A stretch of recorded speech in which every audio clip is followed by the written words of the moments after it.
Hello dear students, how are you.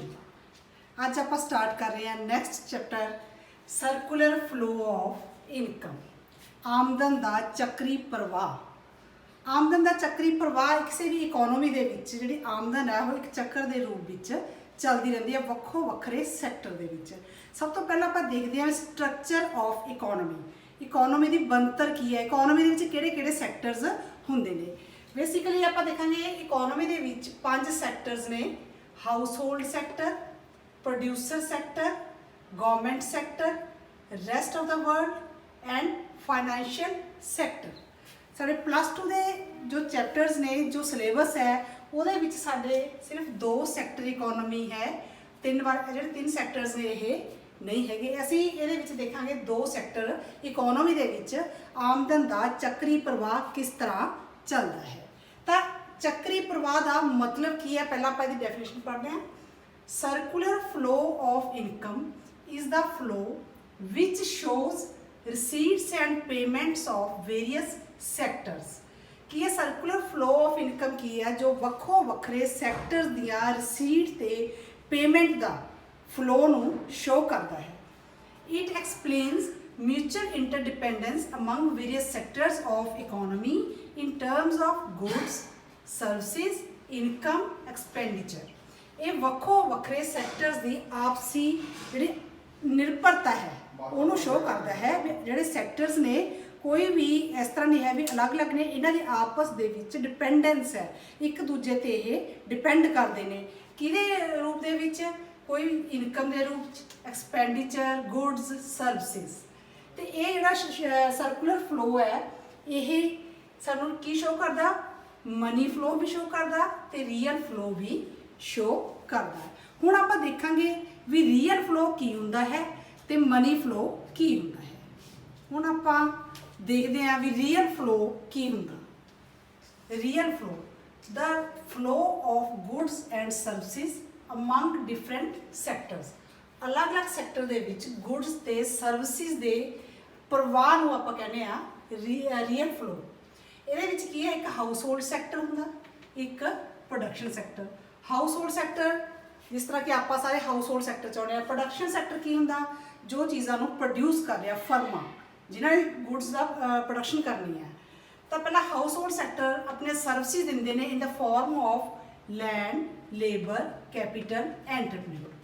मीनस उन्होंने land दी जाती है, लेबर है, कैपिटल है, तो एंटरप्रेन्योर के रूप में अपन सर्विसेज उन्होंने देंगे ने। तो इन्हों सर्विसेज के बदले जोड़ा प्रोडक्शन सैक्टर है वो हाउस होल्ड सैक्टर को की दिंदा? Final goods and services. वो ये वाला सैक्टर को गुड्स ते सर्विसेज प्रोवाइड करवाउंदा। ये सैक्टर के सिर्फ गुड्स ते सर्विसेज का प्रवाह होंदा, मनी का प्रवाह इस विच नहीं होंदा। हुण आपां देखते हैं money flow of income. Money flow implies flow of factor income and expenditure on goods and services. It is flow of rent, interest, wages and profit. तो मनी फ्लो की है? ये सानूं दसदा इनकम ते एक्सपेंडिचर दे फ्लो का। भी income ते एक्सपेंडिचर का फ्लो गुड्स ते सर्विसेज ते किस ढंग नाल हुंदा है, किस तरह हुंदा है। असी देखिए भी we have 4 factors of production. किहड़े साडे कोले? Land, labour, capital and entrepreneur. तो इन्हों जो मुआवजा काम करने के बदले हरेक नूं की कंपनसेशन मिलता? लैंड नूं की मिलता? रेंट, लेबर नूं वेजिज, कैपिटल नूं इंटरस्ट एंड एंटरप्रेन्योर नूं की मिलता? प्रॉफिट। हुण इन्हां दा फ्लो किस तरह हुंदा? Rent, wages, interest and profit का फ्लो किस ढंग नाल हुंदा? जदों house hold sector production sector नूं अपने सर्विसेज दिंदे ने तो उन्हां सर्विसेज के बदले उन्हां की मिलता? रेंट, वेजिज, इंटरस्ट, प्रॉफिट के रूप में उन्होंने इनकम मिलती है। जो इस सैक्टर को इनकम आ जाती है तो ये सारी इनकम को अपने को नहीं रखना, इन्होंने अगों उस इनकम को खर्च करना। कोई भी चीज़ा लैनिया किसी भी, चाहे वह वस्तुआं खरीदन चाहे वह सर्विसेज खरीदन, ਤਾਂ ਅਗੇਨ ਉਹ ਫਿਰ ਉਹਨਾਂ ਜਿਹੜੀਆਂ ਚੀਜ਼ਾਂ ਬਣਾਈਆਂ ਇਸ ਸੈਕਟਰ ਨੇ ਉਸ ਤੋਂ ਫਿਰ ਇਹ ਚੀਜ਼ਾਂ ਖਰੀਦਣਗੇ ਜਾਂ ਸਰਵਿਸਿਜ਼ ਖਰੀਦ ਕੇ ਆਹ ਸਾਰਾ ਪੈਸਾ ਜਿਹੜਾ ਇਹਨਾਂ ਕੋਲੇ ਆਇਆ ਸੀ in the form of rent wages interest profit ਦੇ ਰੂਪ ਵਿੱਚ ਇੱਥੇ ਪੈਸਾ ਆਇਆ ਸੀ ਉਹ ਸਾਰਾ ਪੈਸਾ ਫਿਰ ਇਸ ਸੈਕਟਰ ਕੋਲੇ ਚਲਾ ਗਿਆ ਕਾਹਦੇ ਰੂਪ ਵਿੱਚ ਕੰਜ਼ੰਪਸ਼ਨ ਐਕਸਪੈਂਡੀਚਰ ਦੇ ਰੂਪ ਵਿੱਚ ਚਾਹੇ ਉਹ ਗੁੱਡਸ ਤੇ ਕਰਨ ਕੰਜ਼ੰਪਸ਼ਨ ਚਾਹੇ ਉਹ ਸਰਵਿਸਿਜ਼ ਦੇ ਰੂਪ ਵਿੱਚ ਕਰਨ ਤਾਂ ਉਹ ਸਾਰਾ ਪੈਸਾ ਫਿਰ ਇੱਧਰ ਫਲੋ ਹੋ ਜਾਂਦਾ। ਹੁਣ ਆਪਾਂ ਕਰਾਂਗੇ two sector economy. Two sector without saving ਇੱਕ ਸੈਕਟਰ ਹੁੰਦਾ ਟੂ ਸੈਕਟਰ ਵਿਦ ਸੇਵਿੰਗ ਇੱਕ ਹੁੰਦਾ without saving. Without saving means ਜੋ ਵੀ ਇਹਨਾਂ 'ਚ ਆਮਦਨ ਦਾ ਪ੍ਰਵਾਹ ਹੁੰਦਾ ਉਹ 'ਚ ਕੋਈ ਵੀ ਸੇਵ ਨਹੀਂ ਕੀਤਾ ਜਾਂਦਾ ਸਾਰਾ ਹਾਊਸ ਹੋਲਡ ਦਾ ਸਾਰਾ ਪੈਸਾ ਪ੍ਰੋਡਕਸ਼ਨ ਕੋਲੇ ਔਰ ਪ੍ਰੋਡਕਸ਼ਨ ਤੋਂ ਜੋ ਵੀ ਚੀਜ਼ਾਂ ਪ੍ਰੋਡਿਊਸ ਹੁੰਦੀਆਂ ਨੇ ਉਹ ਹਾਊਸ ਹੋਲਡ ਕੋਲੇ ਚਲੇ ਜਾਂਦੇ ਆ ਇਹਦੇ ਵਿੱਚ ਕੋਈ ਵੀ ਸੇਵਿੰਗ ਨਹੀਂ ਕੀਤੀ ਜਾਂਦੀ। ਤਾਂ ਆਪਾਂ ਲਵਾਂਗੇ ਦੋ ਸੈਕਟਰ ਹਾਊਸ ਹੋਲਡ ਸੈਕਟਰ ਤੇ ਪ੍ਰੋਡਕਸ਼ਨ ਸੈਕਟਰ। ਉਸੇ ਤਰ੍ਹਾਂ ਪਹਿਲਾਂ ਆਪਾਂ ਕਰ ਚੁੱਕੇ ਹਾਂ ਵੀ ਹਾਊਸ ਹੋਲਡ ਸੈਕਟਰ ਨੇ ਆਪਣੀਆਂ ਫੈਕਟਰ ਸਰਵਿਸਿਜ਼ ਦੇਣੀਆਂ ਕਿਹਨੂੰ ਦੇਣੀਆਂ ਪ੍ਰੋਡਕਸ਼ਨ ਸੈਕਟਰ ਨੂੰ ਫਰਮਾਂ ਨੂੰ ਤੇ ਪ੍ਰੋਡਕਸ਼ਨ ਸੈਕਟਰ ਨੇ ਹਾਊਸ ਹੋਲਡ ਸੈਕਟਰ ਨੂੰ ਕੀ ਦੇਣਾ ਗੁੱਡਸ ਐਂਡ ਸਰਵਿਸਿਜ਼। ਇਸ ਪ੍ਰਵਾਹ ਨੂੰ ਆਪਾਂ ਕਹਾਂਗੇ ਰੀਅਲ ਫਲੋ ਜਿੱਥੇ ਗੁੱਡਸ ਤੇ ਸਰਵਿਸਿਜ਼ ਦਾ ਪ੍ਰਵਾਹ ਹੋਊਗਾ ਇਹ ਇੰਨਾ ਜਿਹੜਾ ਹੋ ਗਿਆ ਇਹ ਪ੍ਰਵਾਹ ਹੋ ਗਿਆ ਰੀਅਲ ਫਲੋ ਇਹਨੂੰ ਆਪਾਂ ਰੀਅਲ ਫਲੋ ਲਿਖਿਆ। ਤਾਂ ਪ੍ਰੋਡਕਸ਼ਨ ਸੈਕਟਰ ਜੋ ਹਾਊਸ ਹੋਲਡ ਸੈਕਟਰ ਨੂੰ ਦੇਊਗਾ ਉਹ ਹੋਊਗਾ ਜਿਵੇਂ ਲੈਂਡ ਹੈ ਉਹਨੂੰ ਰੈਂਟ ਮਿਲੂ ਲੈਂਡ ਨੂੰ ਰੈਂਟ ਕੈਪੀਟਲ ਨੂੰ ਇੰਟਰਸਟ ਲੇਬਰ ਨੂੰ ਵੇਜਿਸ ਤੇ ਐਂਟਰਪ੍ਰੈਨਿਓਰ ਨੂੰ ਪ੍ਰੋਫਿਟ।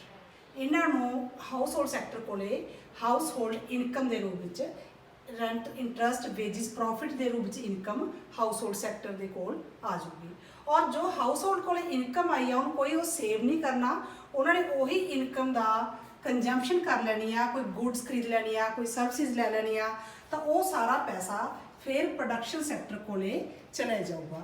ਇਸ ਪ੍ਰਵਾਹ ਨੂੰ ਆਪਾਂ ਕੀ ਕਹਾਂਗੇ ਮਨੀ ਫਲੋ। ਅਸੀਂ ਪਹਿਲਾਂ ਹੀ ਦੇਖ ਚੁੱਕੇ ਹਾਂ ਜਿਹਦੇ ਵਿੱਚ ਮਨੀ ਦਾ ਫਲੋ ਹੁੰਦਾ ਮੀਨਸ ਜੋ ਪੈਸਾ ਖਰਚ ਕੀਤਾ ਜਾਂਦਾ ਉਹ ਪ੍ਰੋਡਕਸ਼ਨ ਸੈਕਟਰ ਕੋਲ ਚਲਾ ਗਿਆ ਤਾਂ ਉਹ ਹੋ ਗਿਆ ਮਨੀ ਫਲੋ। ਹੁਣ ਆਪਾਂ ਕਰਨਾ ਹੈ ਟੂ ਸੈਕਟਰ ਵਿਦ ਸੇਵਿੰਗ। ਪਹਿਲਾਂ ਆਪਾਂ ਕੀਤਾ ਸੀ two sector without saving.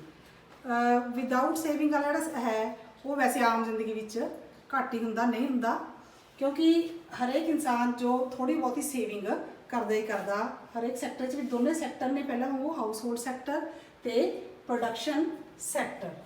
House hold sector ਨੇ ਆਪਣੀਆਂ ਸਰਵਿਸਿਜ਼ ਦਿੱਤੀਆਂ ਤੇ ਪ੍ਰੋਡਕਸ਼ਨ ਸੈਕਟਰ ਨੇ ਉਹਨਾਂ ਨੂੰ ਕੀ ਦਿੱਤਾ ਇਨਕਮ ਦਿੱਤੀ ਕਿਸ ਰੂਪ ਵਿੱਚ ਰੈਂਟ ਇੰਟਰਸਟ ਵੇਜਿਸ ਪ੍ਰੋਫਿਟ ਦੇ ਰੂਪ ਵਿੱਚ। ਹੁਣ ਇਹਦੇ ਵਿੱਚ ਆਪਾਂ ਤੀਸਰਾ ਸੈਕਟਰ ਇੱਕ ਪਾ ਲਿਆ ਫਾਈਨੈਂਸ਼ੀਅਲ ਸੈਕਟਰ। ਫਾਈਨੈਂਸ਼ੀਅਲ ਸੈਕਟਰ ਦਾ ਮਤਲਬ ਕੀ ਹੈ ਜਿੱਥੇ ਜਿਸ ਤਰ੍ਹਾਂ ਕਿ ਬੈਂਕਿੰਗ ਇੰਸ਼ੋਰੈਂਸ ਕੰਪਨੀਜ਼ ਜਿੱਥੇ ਆਪਾਂ ਫਾਈਨੈਂਸ਼ੀਅਲ ਜਿਹੜੀਆਂ ਗਤੀਵਿਧੀਆਂ ਉਹਨਾਂ ਨਾਲ ਕਰ ਸਕਦੇ ਹੋਈਏ। ਜਿਹੜਾ ਹਾਊਸ ਹੋਲਡ ਸੈਕਟਰ ਕੋਲੇ ਜਿਹੜੇ ਹੈ ਇਨਕਮ ਦੇ ਰੂਪ ਵਿੱਚ ਰੈਂਟ ਇੰਟਰਸਟ ਵੇਜਿਸ ਪ੍ਰੋਫਿਟ ਦੇ ਰੂਪ ਵਿੱਚ ਇਨਕਮ ਆ ਗਈ ਤਾਂ ਹਾਊਸ ਹੋਲਡ ਸੈਕਟਰ ਨੇ ਜੋ ਇਨਕਮ ਆਈ ਸੀ ਉਸ ਦਾ ਕੁਝ ਹਿੱਸਾ ਇਹਨਾਂ ਬੈਂਕਾਂ ਕੋਲੇ ਜਾਂ ਫਾਈਨੈਂਸ਼ੀਅਲ ਸੈਕਟਰ ਦੇ ਕੋਲੇ ਆਪਣਾ ਸੇਵਿੰਗ ਦੇ ਰੂਪ ਵਿੱਚ ਰੱਖ ਦਿੱਤਾ। ਇਸੇ ਤਰ੍ਹਾਂ ਪ੍ਰੋਡਕਸ਼ਨ ਸੈਕਟਰ ਨੇ ਵੀ ਆਪਣੀਆਂ ਕੁਝ ਸੇਵਿੰਗ ਜਿਹੜੀਆਂ ਹੈਗੀਆਂ ਉਹ ਫਾਈਨੈਂਸ਼ੀਅਲ ਸੈਕਟਰ ਕੋਲੇ ਰੱਖ ਦਿੱਤੀਆਂ। ਜਿਹੜਾ ਪ੍ਰੋਡਕਸ਼ਨ ਸੈਕਟਰ ਹੈ ਇਹਨਾਂ ਜਿਹੜੇ ਸੇਵਿੰਗ ਹੁੰਦੀਆਂ ਨੇ ਜਿਸ ਤਰ੍ਹਾਂ ਕਿ ਆਪਾਂ ਕਹਿ ਦਈਏ ਅਨਡਿਸਟ੍ਰੀਬਿਊਟਡ ਪ੍ਰੋਫਿਟਸ ਵਗੈਰਾ ਰੱਖ ਲਏ ਰਿਜ਼ਰਵ ਰੱਖ ਲਏ ਤਾਂ ਉਹ ਜਿਹੜੇ ਰਿਜ਼ਰਵ ਵਗੈਰਾ ਹੈ ਉਹ ਕਾਹਦੇ ਲਈ ਰੱਖਦੇ ਨੇ ਆਪਣੇ ਬਿਜ਼ਨਸ ਨੂੰ ਐਕਸਪੈਂਡ ਕਰਨ ਦੇ ਲਈ ਜਾਂ ਡੈਪਰੀਸੀਏਸ਼ਨ ਲਈ ਜਾਂ ਪ੍ਰੀਕਾਸ਼ਨਰੀ ਮੋਟਿਵ ਲਈ ਜਾਂ ਟ੍ਰਾਂਜੈਕਸ਼ਨਰੀ ਮੋਟਿਵ ਲਈ। ਇਸੇ ਤਰ੍ਹਾਂ ਹੀ ਜਿਹੜਾ ਹਾਊਸ ਹੋਲਡ ਸੈਕਟਰ ਹੈ ਇਹ ਵੀ ਸੇਵਿੰਗ ਕਰਦਾ ਕਿਉਂਕਿ ਜ਼ਿੰਦਗੀ ਦੇ ਵਿੱਚ ਪਤਾ ਨਹੀਂ ਕਿਹੜੇ ਵੇਲੇ ਪੈਸੇ ਦੀ ਲੋੜ ਪੈ ਜਾਵੇ ਤਾਂ ਇਹ ਵੀ ਪ੍ਰੀਕਾਸ਼ਨਰੀ ਮੋਟਿਵ ਦੇ ਲਈ ਵੀ ਪੈਸਾ ਇੱਥੇ ਰੱਖਿਆ ਜਾਂਦਾ ਹੈਗਾ ਫਾਈਨੈਂਸ਼ੀਅਲ ਸੈਕਟਰ ਤੇ। ਔਰ ਫਾਈਨੈਂਸ਼ੀਅਲ ਸੈਕਟਰ ਵੀ ਇਹਨਾਂ ਦੇ ਨਾਲ ਡੀਲ ਕਰਦਾ ਹਾਊਸ ਹੋਲਡ ਸੈਕਟਰ ਨੂੰ ਬੋਰਿੰਗਸ ਦੇ ਰੂਪ ਵਿੱਚ ਕੋਈ ਲੋਨ ਵਗੈਰਾ ਦਿੰਦਾ ਤੇ ਫਾਈਨੈਂਸ਼ੀਅਲ ਸੈਕਟਰ ਪ੍ਰੋਡਕਸ਼ਨ ਸੈਕਟਰ ਨੂੰ ਵੀ ਲੋਨ ਵਗੈਰਾ ਦੇ ਰੂਪ ਵਿੱਚ ਬੋਰਿੰਗਸ ਦਿੰਦਾ ਹੈਗਾ। ਤੇ ਉਸ ਤੋਂ ਬਾਅਦ ਜੋ ਹਾਊਸ ਹੋਲਡ ਸੈਕਟਰ ਹੈ ਉਹ ਕੁਝ ਹਿੱਸਾ ਸੇਵ ਕਰ ਲਿਆ ਤੇ ਬਾਕੀ ਹਿੱਸੇ ਨੂੰ ਫੇਰ ਪੈਸਾ ਕਿੱਥੇ ਆ ਗਿਆ ਪ੍ਰੋਡਕਸ਼ਨ ਸੈਕਟਰ ਕੋਲੇ ਹਾਊਸ ਹੋਲਡ ਕੰਜ਼ੰਪਸ਼ਨ ਦੇ ਰੂਪ ਦੇ ਵਿੱਚ। ਤਾਂ ਪ੍ਰੋਡਕਸ਼ਨ ਸੈਕਟਰ ਕੋਲ ਫੇਰ ਪੈਸਾ ਆ ਗਿਆ ਪ੍ਰੋਡਕਸ਼ਨ ਸੈਕਟਰ ਨੇ ਫੇਰ ਦੁਬਾਰਾ ਚੀਜ਼ਾਂ ਪ੍ਰੋਡਿਊਸ ਕੀਤਾ ਪ੍ਰੋਡਕਸ਼ਨ ਕੀਤੀ ਇਸ ਨੂੰ ਹਾਇਰ ਕੀਤਾ ਫਿਰ ਪੈਸਾ ਜਿਹੜਾ ਹੈਗਾ ਰੈਂਟ ਇੰਟਰਸਟ ਵੇਜਿਸ ਪ੍ਰੋਫਿਟ ਦੇ ਰੂਪ ਵਿੱਚ ਫੇਰ ਹਾਊਸ ਹੋਲਡ ਕੋਲੇ ਆ ਗਿਆ। ਹਾਊਸ ਹੋਲਡ ਨੇ ਫਿਰ ਪੈਸਾ ਸੇਵਿੰਗ, ਕੁਝ ਪੈਸਾ ਸੇਵ ਕੀਤਾ, ਕੁਝ ਪੈਸੇ ਨੂੰ ਫਿਰ ਕੰਜ਼ੰਪਸ਼ਨ ਦੇ ਰੂਪ ਵਿੱਚ ਪ੍ਰੋਡਕਸ਼ਨ ਸੈਕਟਰ ਕੋਲੇ ਫਿਰ ਪੈਸਾ ਚਲਾ ਗਿਆ। ਇਸੇ ਤਰ੍ਹਾਂ ਜਿਹੜੀ ਮਨੀ ਹੈ ਉਹ ਪ੍ਰਵਾਹ ਕਰਦੀ ਰਹਿੰਦੀ ਹੈ, ਮੀਨਸ ਕਦੇ ਵੀ ਇਹ ਰੁਕਦੀ ਨਹੀਂ। ਕੁਝ ਪੈਸਾ ਫਾਈਨੈਂਸ਼ੀਅਲ ਸੈਕਟਰ ਕੋਲ ਚਲਾ ਗਿਆ, ਕੁਝ ਪ੍ਰੋਡਕਸ਼ਨ ਕੋਲੇ ਚਲਾ ਗਿਆ, ਅਗੇਨ ਇਹ ਇੱਕ ਸਰਕਲ ਫਲੋ ਦੇ ਵਿੱਚ ਇਨਕਮ ਜਾਂਦੀ ਰਹਿੰਦੀ ਹੈ। This is all about your circular flow of income in two sector economy. Thanks very much. God bless you.